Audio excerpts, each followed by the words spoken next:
Garrett, we'll start with the really sleepy affair in Happy Valley. And all of our segments here on the show brought to you by homefieldapparel.com. You can use our code 3TechPod for 15% off your entire first order. I really hope that if folks bought the Penn State bomber jacket, that they haven't burned them in protest to James Franklin today, because Garrett, the offense was dead for Penn State once again.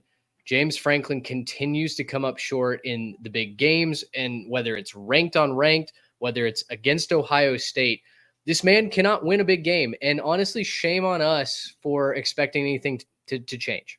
Yeah, I think my favorite tweet on this game was someone saying that Penn State is just a government psyop to get Ohio State a top 10 win. I thought that was pretty much, kind of summed it up. I don't believe in Penn State as a real. Has anybody seen Penn State for real? Like, can we get, actual visual checks that this is a real college football team and not just, some kind of weird amalgamation of other people that are here just to serve the Big Ten's purposes? Because I'm not convinced. Look, I didn't get to watch a lot of this game live. I was helping a friend move, and so was kind of watching it on my phone and catching up on some highlights. And man, it just felt like I wasn't having to catch up on very much. Real sleepy game, like you were talking about, Mitch. Just not a real fun one to watch, just if I'm being honest. I saw, Penn State gets that pick six, and I'm like, okay, we're off to the races. Like, Ohio State's in trouble. They're on the ropes. And then, Penn State doesn't score a touchdown with their offense. They just don't find a way to punch it in. A couple stops on the goal line. And that's pretty much wraps for Penn State. Kind of, astounding if you really think about it, because they have a solid run game. You think you could find a way to punch it in, but Ohio State, to their credit, they kind of bowed up and, kind of just showed that they were the better team after we questioned them being able to get it done on the line of scrimmage last week. They found a way to get it done this week, and, maybe not necessarily perfect, not, a perfect job, but they found a way to get it done. And yeah, at this point, James Franklin should kind of be ashamed of himself and his program, because it just hasn't been a very good product against the top of the top. You can beat up anybody you want to in, the lower ranks of the Big Ten, but he can't beat top teams. He said that expectations come with this job. He was booed off the field. He got into a fight, a verbal altercation with a fan at the mouth of the tunnel. Fire Franklin chants broke out as he went up the tunnel. And he said that, expectations come with the job and that no one's looking in the mirror harder than himself. What you see is not a very pretty picture. He's now 1-10 against Ohio State. He's lost 8 in a row. I believe for his career, he's 1-17 against top 5 teams, top 10 teams. He's 1-14 at Penn State. And he just is allergic to winning these big games. It's held Penn State back for a decade now. And while they still can absolutely get into the playoff, they're 7-1. It feels like we had a chance to see if Penn State was ready to be a championship contender. We thought that they might be there after the way that they had figured out a way to get to this game 7-0. And then sure enough, it's same song, different verse. Trade, 2 things that stood out to me from this game: the way that Penn State was absolutely bullied in the trenches, and the freak turnovers. I think you can talk about maybe the turnovers for Penn State felt unlucky. That pick as they're driving at the end of the first half was just a straight drop by the wide receiver and ends up in the cornerback's hands. But for me, Penn State's leading rusher was their tight end. Tyler Warren was 3 of 47. The rest of the team collectively 32 attempts, 120 yards total. We spent the preview show talking about how Penn State was in position to be the more physical team. Ohio State is holding their offensive line together with duct tape and baling wire, and it was the exact opposite. Penn State had no answer for the Buckeyes on either side of the ball. Yeah, and for me, the big thing was they just really couldn't rise to the occasion.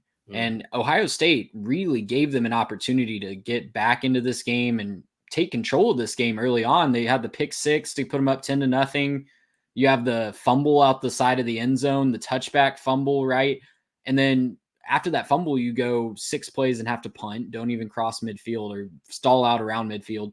And then you're looking good. You're looking to take the lead right before halftime. And then there's the interception that you mentioned where it's just a freak outright drop right on the receiver's hands, and it ends up an interception in the end zone. So 3 drives really is what you're talking about for this Penn State offense, where they were in scoring position. They ended field goal, interception, field goal.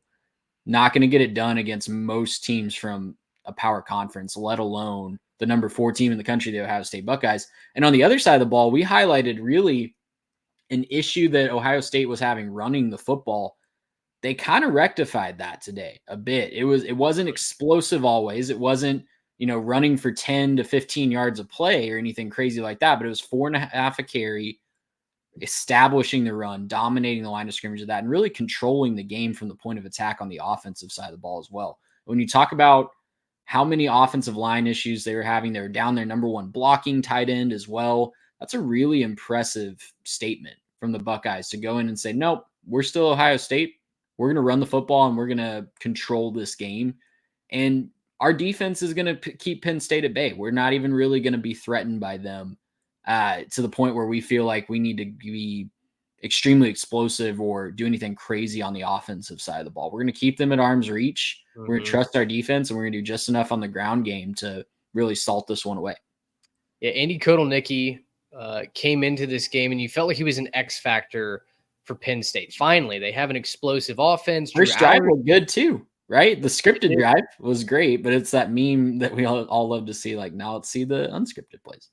Yeah, Kotelnicki, as an offensive coordinator, was held scoreless on the offensive side as far as not getting into the end zone for the first time since 2021, when Jim Knowles once again held Kotelnicki's offense out of the end zone. And I tweeted that out. I said Jim Knowles is taking Kotelnicki and Drew Aller to church right now, because at one point, I think it was at even the 3-minute mark of the second quarter, before Penn State had a chance to drive and put up a touchdown at the end of the first half, Penn State still did not have a completion to a pass catcher, a wide receiver, or a tight end. They were held with a goose egg for the majority of the first half. In total, Aller goes 12 of 20 for 146 and interception. Those 12 completions, 6 of them went to the running back, Nick Singleton. I mean, when your offense is swinging the ball out of the backfield, that's just not a recipe for success. And Penn State had no vertical game. They had no explosive plays to keep Ohio State's defense in check. They were able just to tee off and ultimately stack the box. Sacks for Ohio State, I guess they just had 2. But Drew Aller was uncomfortable that entire game. Penn State just never got in a rhythm offensively. And now for Penn State, Garrett, you mentioned it off the top. Penn State was up 10-0. I mean, we're talking about this game like Penn State trailed the entire time. They kicked an early field goal. They had an interception that goes for a pick 6 on a beautiful coverage disguise. Will Howard throws right into a bait and switch.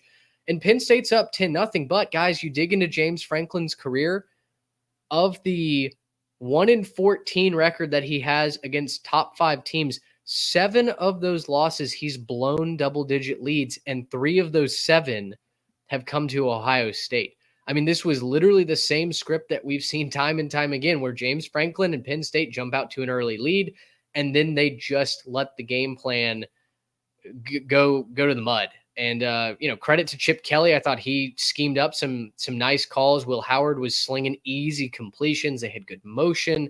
They had Penn State's DBs in a whirlwind. Very, very quality win for Ohio State. Terrible loss for James Franklin. So I'll ask you this, with kind of all this conundrum at the top, and we'll talk about Georgia here in a minute. Is Ohio State right back to being the second best team behind Oregon in your mind? I don't think so personally. I mean, I wasn't impressed with Georgia. I'm sure we'll talk about them later. I wasn't impressed with how Georgia looked today, but I still don't think that this game didn't necessarily send me anything that tells me Ohio State really just blew them out of the water and played really well, right? Like, they took advantage of the opportunities that were there. Penn State definitely let them get back in that game, and they did what they needed to do. But it didn't look to me like there was an Ohio State team out there that was just, cruising past Penn State. Remember, this is a 7-point game to finish. So, I don't think that they quite deserve that. Obviously, they'll jump to 3, and I think that's deserved. They're going to have to do more down the stretch, and they certainly have the ability to, right? Like, you have these games where you got to go on the road to a tough place and survive. They survive, they advance, and now they get the chance to go and prove that they are one of those best teams. If you get that rematch with Oregon at the end of the season, they get the chance to do that. because they survive and advance in a tough environment. So, I mean, credit to them where it's due. I just didn't see anything that I think necessarily puts them up at that number 2 spot. I think they're number 2 by default right now. I don't know that anyone else has really done anything to go up and take it, because I don't think, personally, I bet the AP poll has them at number 2 tomorrow based on beating number 3 on the road. Probably going to be number 2 or number 3 in the college football playoff poll on Tuesday. That'll mean they're the 5 seed because Oregon's going to be number 1, but I just don't know who else you put at number 2 right now. There's not really a team that really wants to jump up and take it. I don't think Georgia's really has any desire to take that. We saw that against Florida today. I don't think you could put Miami, I guess. They're the only other undefeated team up there right now, but they play from behind a lot and played with their food against Duke today, and their defense is leaking points lately.